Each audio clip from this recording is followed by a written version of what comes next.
Lawyers begin one-week boycott today to protest killing of colleague. And of course, this again is another very, very tragic and sad story. And you are in the legal fraternity.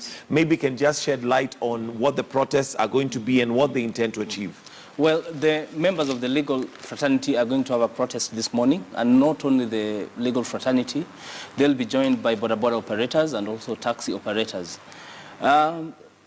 This act really shocked everyone. Because just when we have the Constitution of Kenya 2010 that guarantees human rights and the right to life, you have such acts which borders on utmost impunity. In any society, when you want to kill a society, you not only kill a lawyer, but also kill a journalist, because these are some of the pillars that bring out and defend some of the wrongs that happen in society. So I think it was high time that members of the legal fraternities, and indeed everyone else, to come out very strongly and condemn in the strongest terms possible such a heinous act. Because we are aware that, of course, there could be some elements in the police service who are rogue.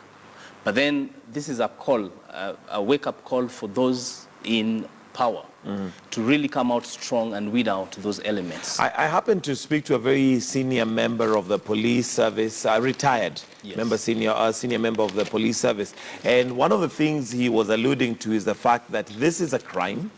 And it's obviously a very serious and heinous crime. But his point was the fact that we are also putting a lot of emphasis on this one, whereas we still have people who are killed in different areas. So I guess there could also be a systemic issue that needs to be dealt with. Oh, yes.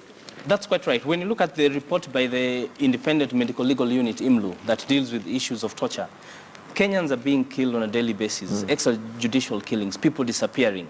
So I think even as much as this is condemned, there should be, this should be something that gravitates the nation towards redressing all these issues of extrajudicial killing, and it should be addressed, and particularly in the security forces. And there should be a reform in even the way those people who are held or detained in custody, there should be a way that they are accounted for. Absolutely. Yeah.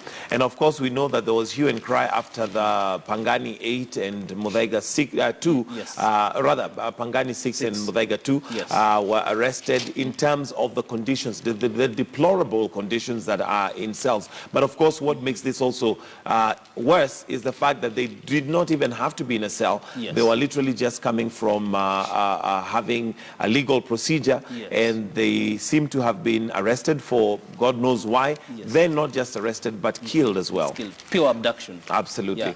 Okay, moving on now to page 10. MPs disregard Ruto gag order and alleged